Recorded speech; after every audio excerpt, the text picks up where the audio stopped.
Subscribe करिए हमारे channel target UP TET CTET को और बेल आइकन को दबाइए।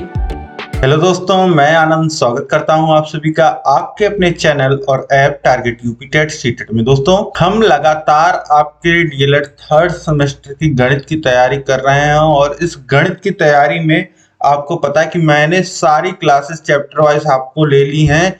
हैंड रिटन नोट्स के माध्यम से पूरा मैंने आपको पढ़ा दिया है, जो आपको YouTube चैनल पे देखने को मिल जाएगा और साथ ही नोट्स, चैप्टर वाइज टेस्ट और सारी सुविधाओं के साथ अगर आप चाहते हैं तो ये क्लासेस आपको ऐप पे मिल रही हैं। ठीक है, अब इसके बाद आप देखिए आगे यहाँ पे इस क्लास में हम राजन सीरीज, तो जो नया संस्करण है आपका, जो लेटेस्ट संस्करण है 2023 का, वह मैं आपको पढ़ाने जा रहा हूँ। राजन सीरीज जो 2023 में आई है, इसको पूरा यहाँ पे हम सॉल्व करने वाले हैं और इसके प्रश्नों को यहाँ पर देखने वाले हैं। जहाँ पे जो प्रश्न गलत आपको यहाँ पे सॉल्व बताया गया है उसको मैं सही करके बताऊंगा। तो उम्मीद है कि आपको यह क्लासेस पसंद आएंगी और आप इसको अधिक से अधिक शेयर करोगे। ठीक है, तो आप सभी समझ गए, पूरा जितने भी आपके बहुविकल्पीय अति लघुत्तरीय प्रश्न हैं इनको हम सॉल्व करने वाले हैं। यहाँ पे एक एक सभी प्रश्नों को हम एक एक करके देखने वाले हैं। ठीक है, तो जितने भी आपके परीक्षा में पूछे हुए प्रश्न है, नहीं पूछे हुए प्रश्न है, इंपॉर्टेंट प्रश्न है,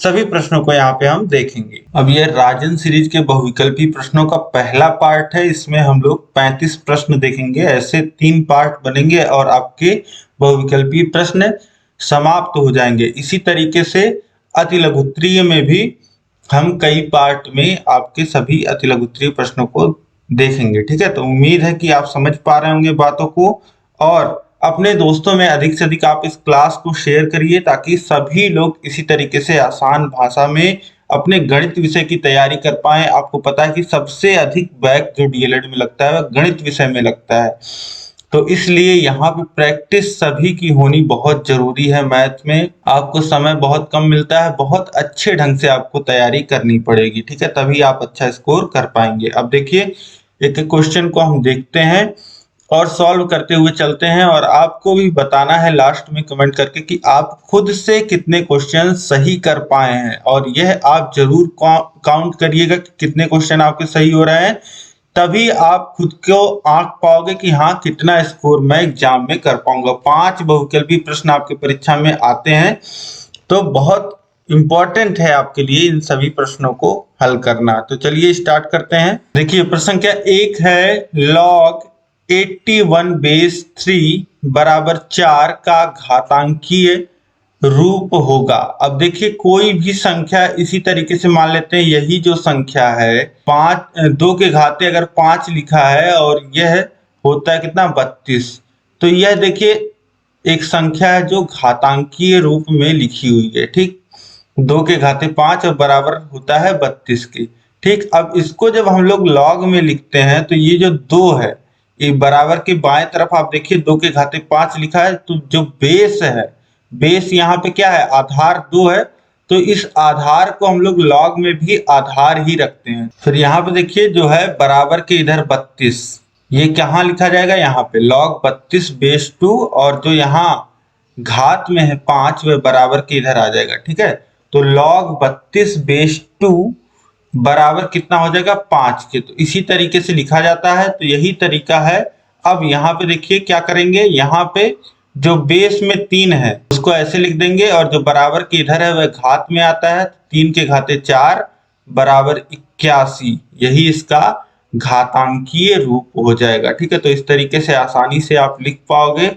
और यहाँ पे देखिए कौन सा उत्तर सही हो रहा है, 3 के घाते 4 बराबर 81, तो ऑप्शन बा जो हो जाएगा ये बिल्कुल सही हो जाएगा। अब इसके बाद देखिए प्रश्न संख्या 2 है, साधारण ब्याज की दर से कोई धन 5 वर्ष में दोगुना हो जाता है, कितने वर्ष में वह धन 3 गुना हो जाएगा। अब बोल रहा है कि साधारण ब्याज की दर से कोई धन जो है वह 5 वर्ष में दोगुना हो जा रहा है। ठीक, तो कितने वर्ष में 3 गुना हो जाएगा यह पूछ रहा है। तो सबसे पहले यहाँ पे देखिए सॉल्व करते हैं। माना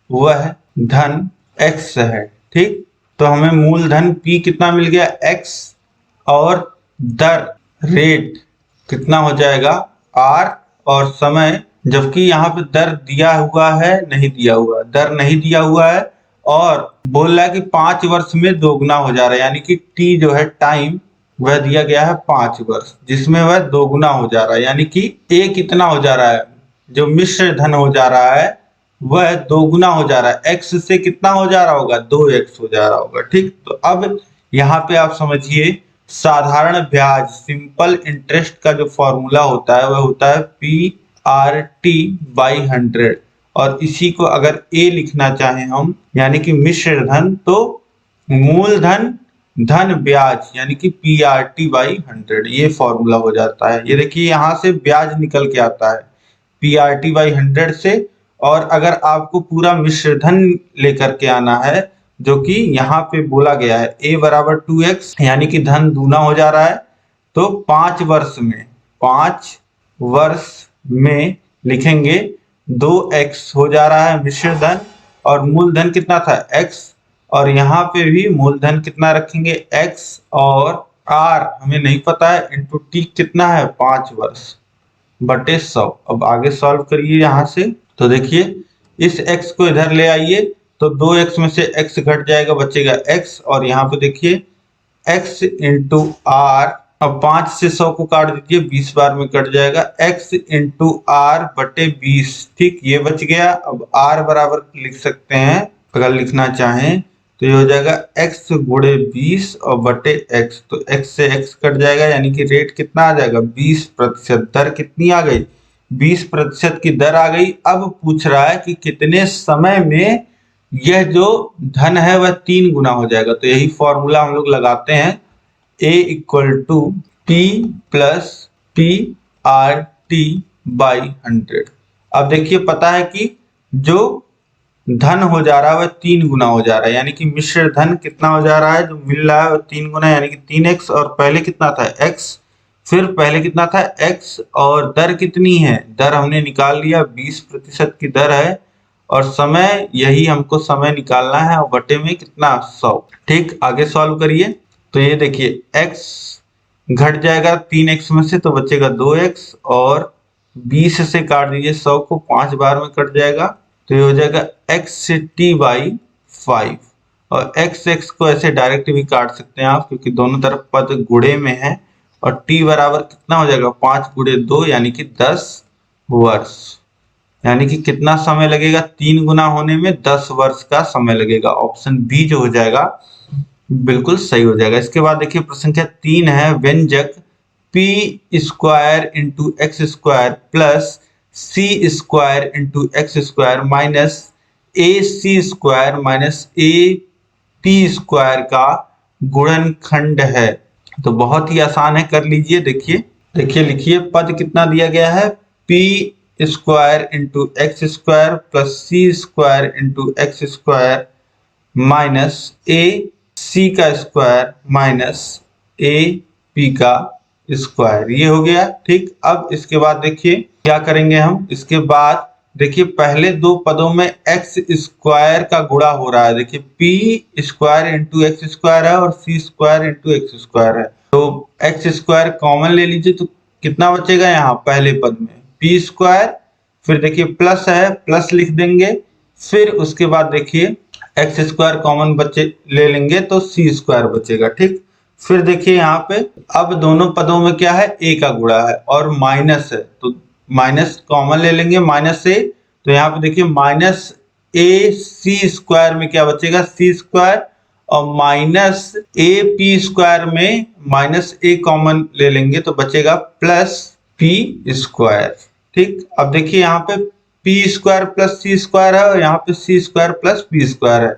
ठीक है, तो मतलब बात वही है, तो यहाँ पे कॉमन कितना आ जाएगा p square plus c square common आ जाएगा पूरे में, ये दोनों जगह है। अब देखिए p square plus c square का गुणा दोनों जगह हो रहा है। ठीक है, ये दोनों बराबर ही बात है लिखी हुई। अब जब कॉमन लेंगे तो यहाँ पे बचेगा एक्स स्क्वायर और यहाँ पे बचा है माइनस से, तो इसको हम लोग इतना लिख सकते हैं। ये आप लोग समझ पा रहे होंगे, ये जो इतना है p square plus c square वही यहाँ भी है, तो दोनों जगह से हम लोग निकालेंगे और यहाँ पे बचेगा एक्स स्क्वायर और यहाँ पे बचेगा माइनस से, तो इस तरीके से इसको हम इतना लिख सकते हैं। तो एक ब्रैकेट में P square plus C square और एक ब्रैकेट में आ जाएगा एक्स स्क्वायर माइनस ए। तो यहाँ पे ऑप्शन ए जो है वह आपका यह बिल्कुल सही हो जाएगा। इसके बाद देखिए प्रश्न संख्या 4 है, यदि ए एक समुच्चय, एक सेट की बात की जा रही है यहाँ पे। ए एक समुच्चय है जिसमें जो इसका एलिमेंट x है, x is such that, x ऐसा है कि सम संख्या है, x सम संख्या है और x इज लेस देन 9। ठीक, x सम संख्या है और x 9 से कम है। ठीक है, 9 से छोटा है और सम संख्या है, यानी कि a की वैल्यू, सम संख्याएं कहां से शुरू होती है, 2, 4, 6, 8 और 10 नहीं लिखेंगे क्योंकि 10 जो है वह 9 से छोटा नहीं है। 9 से छोटी छोटी x की वैल्यूज हैं, यानी कि ये जो सेट हो जाएगा वह इतना हो जाएगा। जो a सेट हो जाएगा उसका मान कितना हो जाएगा, 2, 4, 6, 8, 4 पद का सेट बन जाएगा। फिर देखिए b सेट यहाँ पे दिया गया है 7, 3, 4, 8, 7, 3, 4 और 8। अब आपसे पूछ रहा है b माइनस ए, मतलब अगर सेट b जो है उसमें से a के पद निकाल दिए जाएं जो b में हो तो कौन से पद बचेंगे, यही होता है b माइनस ए। b माइनस ए का मतलब है b में से ऐसे पद आप निकाल दो जो a में हो, उसके बाद जो पद बचेंगे वह क्या होंगे, b माइनस ए होंगे। तो अब देखिए हमें b में से ऐसे पद निकाल देने हैं जो a में हो। तो b में से क्या क्या निकलेगा, देखिए b में से हम a को घटा रहे हैं तो 2 घटाएंगे b में से, तो 2 पद, अगर यह जो 2 पद है, 2 एलिमेंट अगर आपको b में दिखता है तो वो b में से हट जाएगा, तो b में है नहीं। अब देखिए 4 क्या b में है, तो 4 b में है तो ये हट जाएगा। ठीक, इसको हटा देंगे और इसी तरीके से 6 नहीं है, 8 है तो 8 भी हट जाएगा। तो b में बचेगा क्या, 7 और 3। b में क्या बचा, 7 और 3 बचा, जो कि ऑप्शन सा में दिया गया है। b माइनस ए की वैल्यू कितनी हो जाएगी, 7, 3। ऑप्शन सा सही हो जाएगा। इसके बाद देखिए नेक्स्ट क्वेश्चन, क्रमशः 5 सेमी एवं 3 सेमी त्रिज्या के 2 वृत्तों के केंद्र की जो दूरी है वह 10 सेंटीमीटर है, तो उनमें से कितनी स्पर्श रेखाएं खींची जा सकती हैं। 2 जो वृत्त हैं उनकी जो त्रिज्याएं हैं वह 5 सेंटीमीटर और 3 सेंटीमीटर की हैं और उनके केंद्रों की जो बीच की दूरी है वह 10 सेंटीमीटर है। तो उनमें से कितनी स्पर्श रेखाएं खींची जा सकती हैं, मैक्सिमम आपसे पूछ रहा है। ठीक है, तो वृत्त बना के आप चित्र से समझिए, मैं आपको बताता हूं। तो देखिए यह एक वृत्त है जो मान लेते हैं हमारा जो 5 सेंटीमीटर का है। ठीक, अब इसी तरीके से एक वृत्त है जिसका जो त्रिज्या है वह कितना है, 3 सेंटीमीटर का है और दोनों के बीच की दूरी, अगर इसको O1 कहें, इसको O2 कहें, तो O1 और O2 के बीच की दूरी है वह टोटल 10 सेंटीमीटर की। यह जो दूरी है O1 O2 की, यह 10 सेंटीमीटर की है, यानी कि बीच की दूरी कितनी है, 2 सेंटीमीटर की। 2 सेंटीमीटर का गैप है दोनों वृत्तों के बीच में।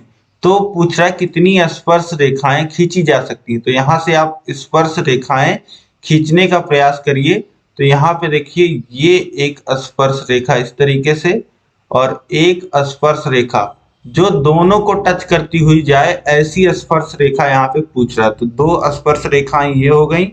इसके बाद ऊपर ऊपर से दोनों को टच कराइए, तो ये एक स्पर्श रेखा है और एक स्पर्श रेखा इस तरीके से, यानी कि टोटल कितनी स्पर्श रेखाएं हो जाएंगी, ये हो जाएंगी T1, T2, T3 और T4, यानी कि 4 स्पर्श रेखाएं जो हैं वह खींची जा सकती हैं। तो ऑप्शन सा जो हो जाएगा 4 स्पर्श रेखाएं, यह बिल्कुल सही हो जाएगा। इसके बाद देखिए प्रश्न संख्या 6 है, बैंक खाता के प्रकार हैं। तो बैंक में देखिए बचत खाता भी होता है, चालू खाता भी होता है, समयावधि खाता भी होता है, सावधि जमा खाता भी होता है और यहाँ पे ये तीनों होते हैं। तो इसलिए ऑप्शन दा जो हो जाएगा यह सभी सही हो जाएगा। इसके बाद देखिए प्रश्न संख्या 7 है, अल्पवयस्क व्यक्ति का खाता अल्पवयस्क खाता कहलाता है। ऐसे व्यक्ति का आयु कम से कम कितना होना चाहिए, आयु कितनी कम से कम होनी चाहिए, तो यह आयु जो है वह कम से कम 12 वर्ष होनी चाहिए। अल्प वयस्क खाता खुलवाने के लिए भी आयु जो होनी चाहिए वह 12 वर्ष होनी चाहिए। अब इसके बाद देखिए प्रश्न संख्या 8 में फिल इन द ब्लैंक्स है।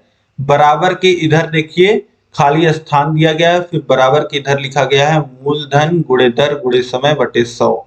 यह किसका सूत्र है आपको पता है, सिंपल इंटरेस्ट साधारण ब्याज का सूत्र होता है PRT/100, यानी कि मूलधन गुणे दर गुणे समय बटे 100 ये होता है साधारण ब्याज का सूत्र। ऑप्शन बा जो हो जाएगा बिल्कुल सही हो जाएगा। इसके बाद देखिए प्रश्न संख्या 9 है चक्रवृद्धि मिश्रधन माइनस मूलधन, खाली स्थान में क्या भरा जाएगा। बराबर के इधर देखिए लिखा गया है चक्रवृद्धि मिश्रधन माइनस मूलधन, मतलब अगर चक्रवृद्धि मिश्रधन में से हम मूलधन निकाल देते हैं तो हमको क्या मिलेगा। चक्रवृद्धि मिश्रधन हमको कैसे मिलता है, उसमें क्या क्या होता है, चक्रवृद्धि मिश्रधन में चक्रवृद्धि ब्याज और मूलधन होता है। तो चक्रवृद्धि मिश्रधन में से अगर मूलधन हम लोग निकाल दें तो क्या मिलेगा, चक्रवृद्धि ब्याज मिलेगा। तो ऑप्शन सा जो हो जाएगा ये बिल्कुल सही हो जाएगा। इसके बाद देखते हैं हम लोग नेक्स्ट क्वेश्चन।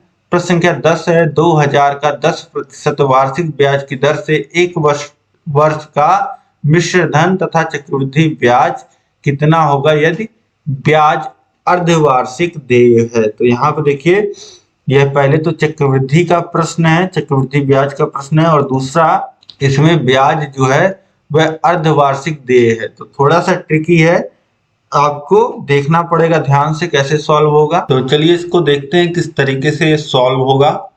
देखिए यहाँ पे समय जो दिया गया है वह 1 वर्ष का दिया गया है और ब्याज बोल रहा है वह अर्धवार्षिक देय है। मतलब कि अर्धवार्षिक मतलब आधा वार्षिक में देय है। आधा वार्षिक मतलब 1 साल में 2 बार, यानी कि टी कितना हो जाएगा, टी हो जाएगा 2।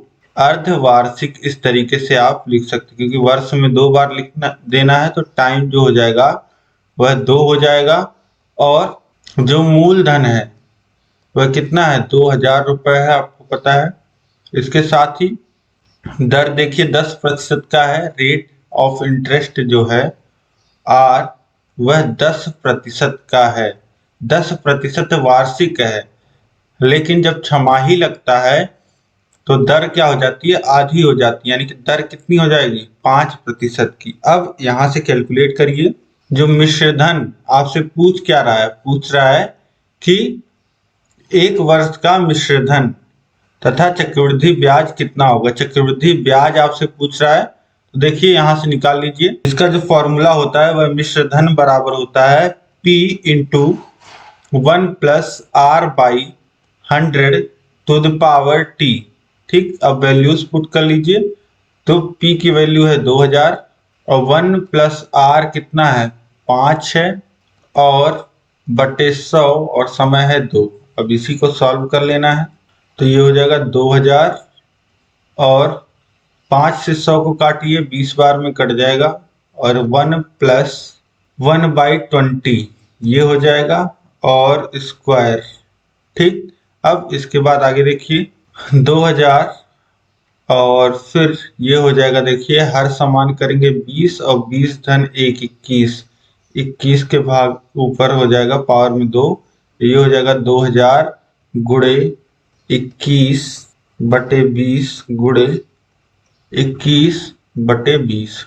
और देखिए शून्य से शून्य कट जाएगा और देखिए 2 दूनी 4 होगा और 4 पच्चे 20। ठीक, अब 5 का गुणा 21 में होगा तो ये हो जाएगा 105 गुणे 21, फिर 21 का गुणा 105 में होगा तो 21 पच्चे 105 के 5 और 10 तो 0, फिर 21 और 1 22, तो ये कितना आ जाएगा 22,205। ये कितना आ जाएगा 2205। ठीक है, 2205 आ गया। अब ए की वैल्यू 2205 आ गई और हमको क्या निकालना है, चक्रवृद्धि ब्याज। तो इसी ए में से मूलधन अगर हम लोग घटा देते हैं तो हमको इंटरेस्ट मिल जाएगा। ए माइनस पी कर लीजिए तो ये हो जाएगा 2205 माइनस 2000, तो ये आ जाएगा 205 रुपए। तो इस तरीके से आसानी से आप निकाल लोगे। जो चक्रवृद्धि ब्याज आ जाएगा वह कितना आ जाएगा 205 रुपए आ जाएगा 1 वर्ष का। ठीक है, अब इसके बाद देखिए प्रश्न संख्या 11, सबसे छोटी पूर्ण घन प्राकृतिक संख्या है, सबसे छोटी पूर्ण घन प्राकृतिक संख्या। तो देखिए प्राकृतिक संख्याओं का घन करना स्टार्ट करिए तो 1 का क्यूब कितना आता है, 1, 2 का क्यूब कितना आता है 8, 3 का क्यूब कितना आता है 27, इसी तरीके से 4 का क्यूब आप करते रहेंगे। आपसे पूछा सबसे छोटी पूर्ण घन प्राकृतिक संख्या, तो ये इधर जो क्यूब करने के बाद, संख्याओं का क्यूब करने के बाद जो संख्याएं प्राप्त होती हैं, जैसे 1, 8, 27, ये सब क्या है, ये सब हैं पूर्ण घन प्राकृतिक संख्याएं। तो इसमें सबसे छोटा कौन सा है, इसमें सबसे छोटा है 1, तो ऑप्शन दा जो हो जाएगा 1, यह बिल्कुल सही हो जाएगा। इसके बाद देखिए पूर्ण घन संख्या नहीं है, कौन सी पूर्ण घन संख्या नहीं है, 2, 3, 5। तो यहाँ पे देखिए पूर्ण घन संख्याएं आ रही हैं 1, 8, 27, इस तरीके से 64 भी आएगा। तो ये इन सब में कहीं आपको 2, 3, 5 दिख रहा है, नहीं, ये पूर्ण घन संख्याएं नहीं है। पूर्ण घन संख्याएं वो होती हैं जो किसी संख्या का घन हो।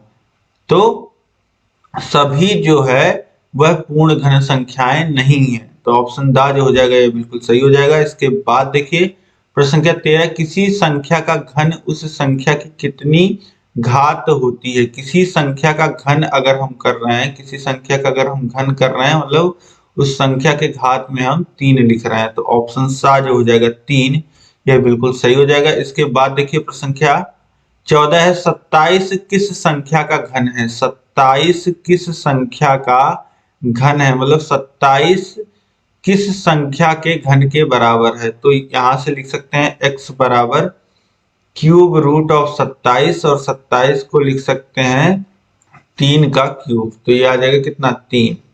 तो यह 3 का घन है, 3 का अगर 3 बार आप गुणा करते हैं, 3 का क्यूब करते हैं, तो कितना आएगा 27। इसके बाद देखिए प्रश्न संख्या 15 है, वर्गमूल के चिन्ह के ऊपर बाईं ओर हम यदि 3 लिख दें तो वह किस चिन्ह को प्रदर्शित करता है। जैसे ये वर्गमूल का चिन्ह है, अब यहाँ पे बाईं ओर अगर 3 लिख देते हैं तो ये हो जाता है घनमूल का चिन्ह, तो ऑप्शन बाज हो जाएगा घनमूल, यह सही हो जाएगा। इसके बाद देखिए प्रश्न संख्या 16 है, 6 कलमों का मूल्य 24 है, तो 10 कलमों का मूल्य बताइए। तो बहुत ही बेसिक प्रश्न है, यह निकालने के लिए सबसे पहले हम एक कलम का मूल्य निकाल लेंगे। एक कलम का मूल्य निकालने के लिए जब हमें 6 कलमों का दाम पता है 24 रुपए, तो 24 में 6 से भाग कर देंगे, 6 चौक 24, 4 मिल जाएगा। एक कलम का मूल्य हमको 4 मिल गया, तो 10 कलमों का मूल्य कितना हो जाएगा 40 हो जाएगा, तो ऑप्शन दा जो हो जाएगा बिल्कुल सही हो जाएगा। इसके बाद देखिए प्रश्न संख्या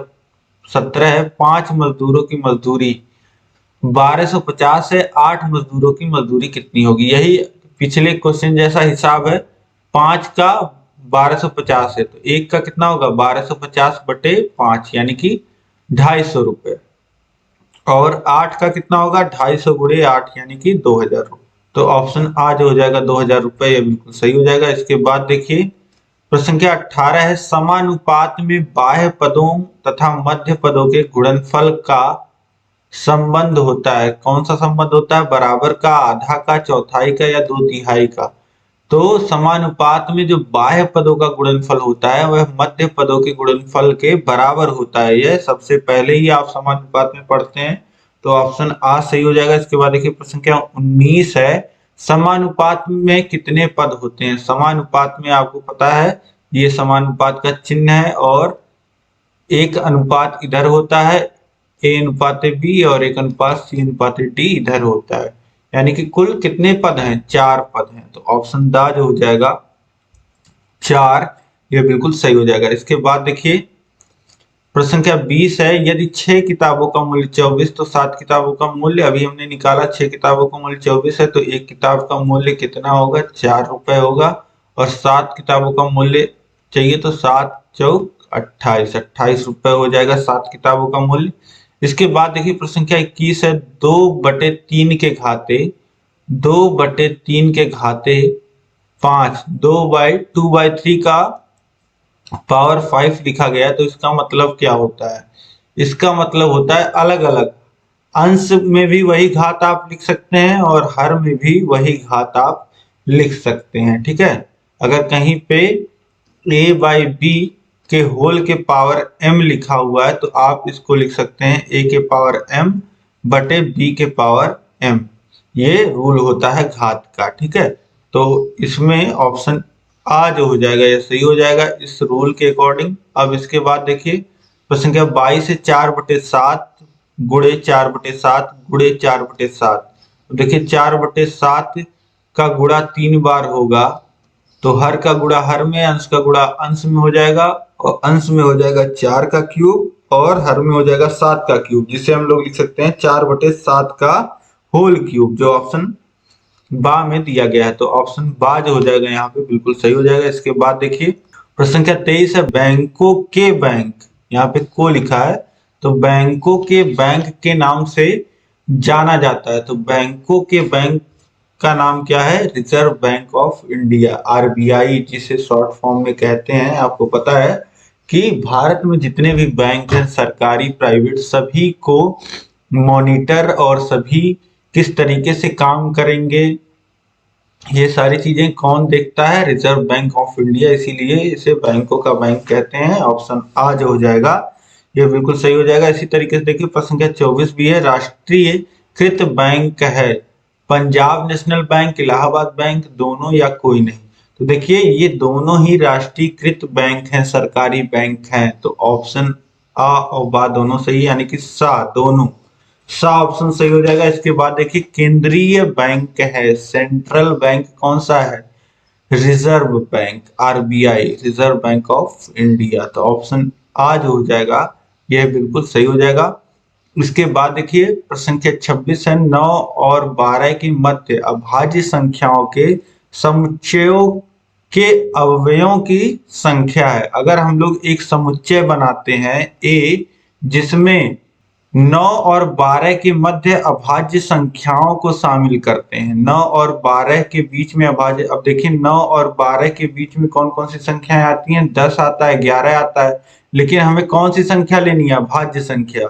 तो 10 तो भाज्य यानी कि कौन सी संख्या आएगी? 11 आएगा। तो इस समुच्चय में कितने पद हो जाएंगे? 11 एक अवयव होगा इसका बस।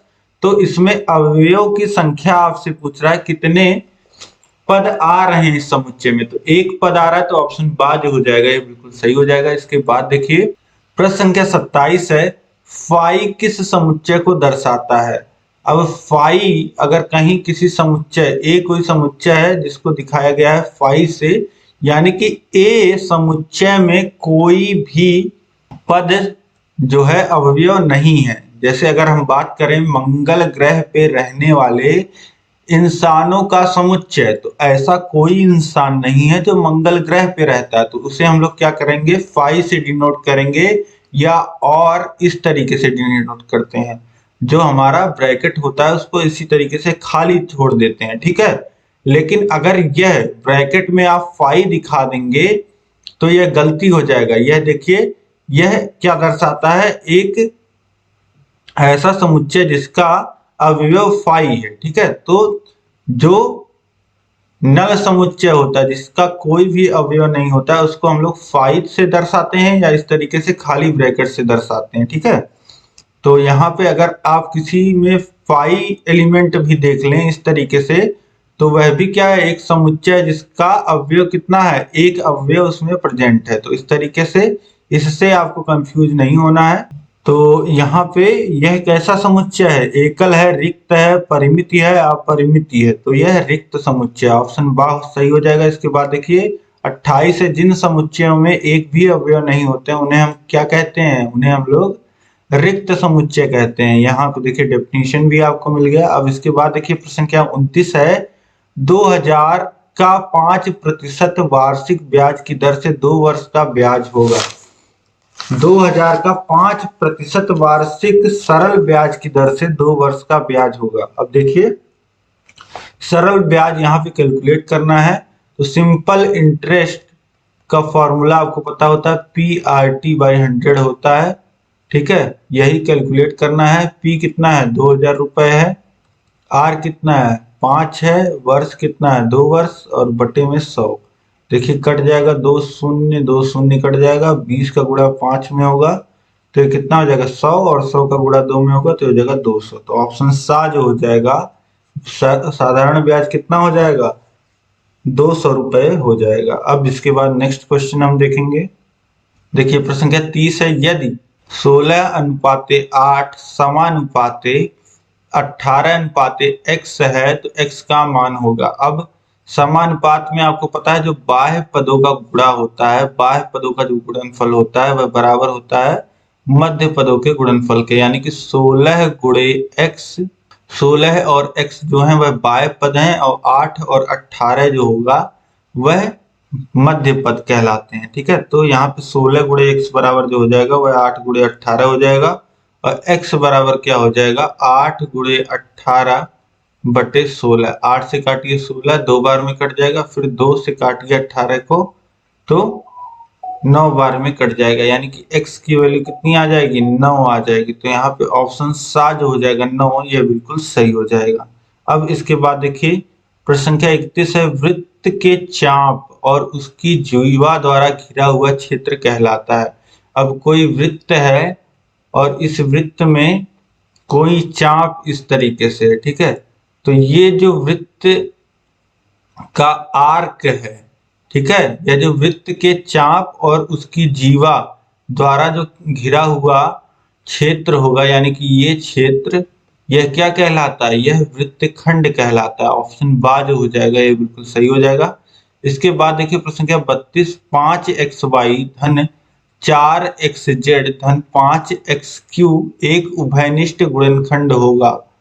एक उभयनिष्ठ गुणनखंड इसमें क्या होगा, तो इसमें देखिए सब में x का गुणा है, इसमें क्या आपको कॉमन मिल रहा है, x कॉमन मिल रहा है, तो यहाँ बचेगा 5y, यहाँ पे बचेगा 4z और यहाँ पे बचेगा 5q। ठीक, तो इसका एक गुणनखंड क्या हो जाएगा, x हो जाएगा। तो ऑप्शन आ जो हो जाएगा यहाँ पे, ये बिल्कुल सही हो जाएगा। अब इसके बाद देखिए प्रश्न संख्या 37, किसी घनाभ में शीर्ष होता है। कोई एक घनाभ आप इस तरीके से बना लीजिए, ठीक है, जो आपका क्यूब होता है, जो आप लोग खेलने के लिए, सॉल्व करने के लिए लेते हैं बाजार से क्यूब, जिसमें हर तरफ अलग अलग कलर होते हैं। आपको उसमें देखिए कितने वर्टेक्स, कितने शीर्ष होते हैं, तो ये ए बी सी डी, ये 4 कोने हो गए। इसके बाद देखिए ई एफ और ये जी और ये एच, ये कितने कोने हो गए, ये 8 कोने, 8 शीर्ष होते हैं। ठीक है, तो ऑप्शन सा जो हो जाएगा 8 शीर्ष।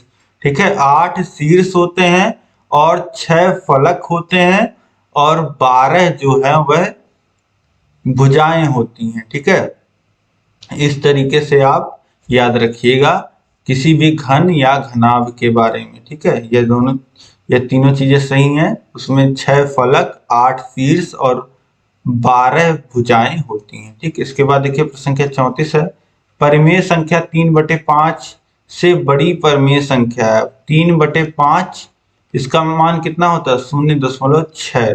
ठीक है, इससे बड़ी संख्या, अब देखिए 4 में 10 से भाग करेंगे तो 0.4, और ये देखिए ऋणात्मक संख्या है, तो किसी भी धनात्मक संख्या से तो ये बड़ी होगी नहीं, तो ये पहले ही गलत हो गया।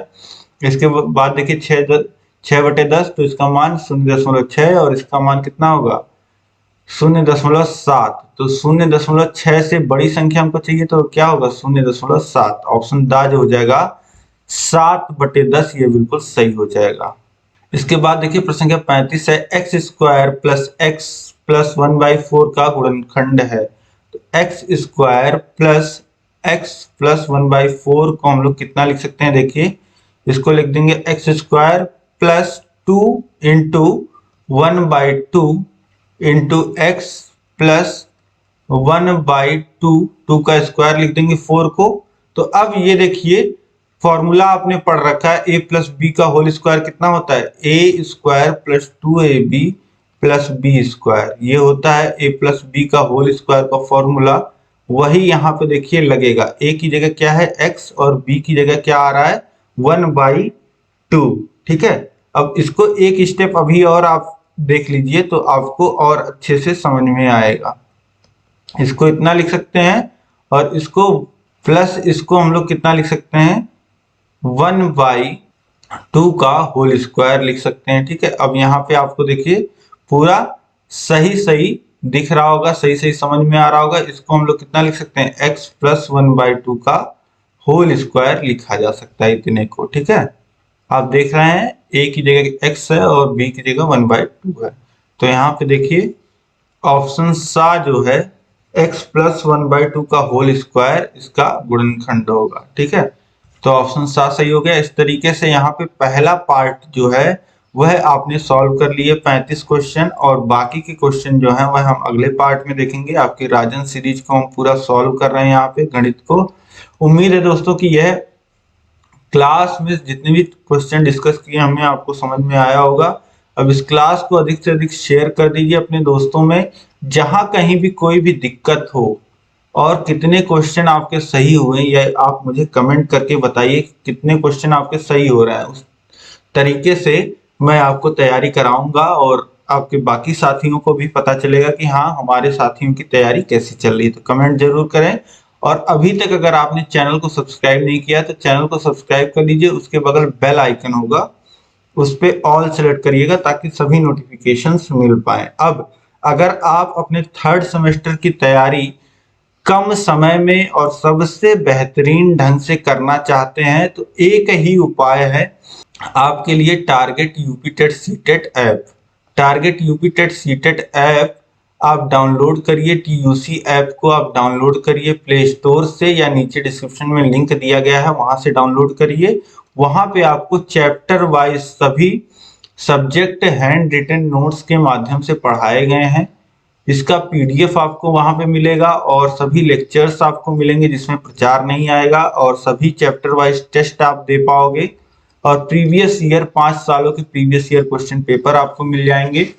और साथ ही राजन पवन सीरीज का PDF, ये जो PDF है इसका आपको एक्सेस वहां पे मिल जाएगा। सारी सुविधाएं आपको वहां पे मिल जाएंगी, मास्टर क्लास मिल जाएगा। तो उम्मीद है दोस्तों कि आप ऐप को डाउनलोड करेंगे और वहां पे कोर्स में जरूर इनरोल करेंगे। अब इस क्लास में अंत तक बने रहने के लिए आप सभी लोग का बहुत बहुत धन्यवाद। मिलते हैं हम लोग इसके सेकंड पार्ट में।